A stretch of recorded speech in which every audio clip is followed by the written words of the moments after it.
पाकिस्तान इस वक्त अपने हथियारों को लेकर आनन फानन की स्थिति में है और अब एक ऐसी खबर सामने आई है जो दिखाती है कि पाकिस्तान का अब चीन और उसके हथियारों से भरोसा उठ गया है। बीते कई महीनों से ये चर्चा थी कि पाकिस्तान चीन से 5वीं पीढ़ी के स्टिल्थ फाइटर जेट खरीदने वाला है, लेकिन अब अचानक पाकिस्तान ने चीनी J-35 फाइटर जेट की डील से इनकार कर दिया है। पाकिस्तान के सेना प्रमुख चीन को छोड़कर अमेरिका का चक्कर लगा रहे हैं। खबर थी कि इसी साल अगस्त के महीने में J-35 विमानों की एक बड़ी खेप पाकिस्तान को मिल जाएगी। इतना ही नहीं, कहा जा रहा था कि चीन ने पाकिस्तानी सेना के पायलटों को स्टिल्थ विमानों की ट्रेनिंग भी शुरू करवा दी थी। लेकिन अब पाकिस्तान के आर्मी चीफ फील्ड मार्शल असीम मुनीर की अमेरिका यात्रा और डोनाल्ड ट्रंप के साथ मुलाकात के बाद चीनी हथियारों को लेकर पाकिस्तान के सुर बदल गए हैं। पाकिस्तान के रक्षा मंत्री ख्वाजा आसिफ ने उन खबरों का खंडन किया है जिसमें कहा जा रहा था कि पाकिस्तान चीन से J-35 स्टिल्थ फाइटर जेट खरीद सकता है। पाकिस्तान ने पहले दावा किया था कि उसके पायलट बीजिंग में रहकर J-35 फाइटर जेट को उड़ाने की ट्रेनिंग ले रहे हैं। ये भी कहा गया था कि 40 J-35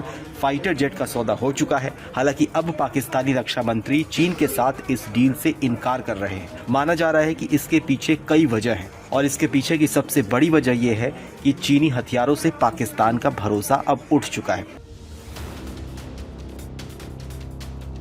आपको बताएं तो ऑपरेशन सिंदूर के दौरान भारत ने पाकिस्तान की जो हालत की उससे पाकिस्तान बेहद डरा हुआ है और पाकिस्तान को ये बात समझ आ चुकी है कि भारत से मुकाबले के लिए चीनी हथियार काफी नहीं है। इसलिए असीम मुनीर और पाकिस्तानी वायुसेना प्रमुख हाल ही में अमेरिका के दौरे पर पहुंचे थे। पाकिस्तान अब अमेरिका को लुभाने की हर संभव कोशिश कर रहा है। आपको बताएं तो चीन ने अपने J-35 विमानों को बेचने के लिए एड़ी चोटी का दम लगा रखा है। पाकिस्तान को तो चीन ने आधे दाम में इन विमानों को देने की डील भी कर ली थी। पाकिस्तान ने अमेरिका से F-16 फाइटर जेट्स के लिए आधुनिक संस्करण और खतरनाक हवा से हवा में मार करने वाली मिसाइलें मांगी हैं। पाकिस्तान भी ये जानता है कि अगर अमेरिका से रिश्ते बेहतर करने हैं तो चीन से दूरी बनानी होगी। एक्सपर्ट तो मानते हैं कि डोनाल्ड ट्रंप ने भी पाकिस्तान पर दबाव बना रखा है कि वो चीन से दूरी बनाए।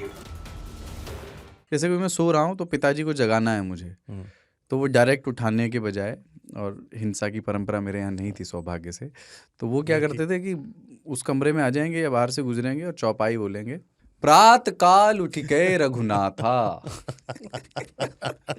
मात पिता गुरु नावई माता। कभी कभी मैं गुस्से में उठ करके अरे पापा, तो चरण स्पर्श किया और सो गया। मैंने कहा अब मत उठाना।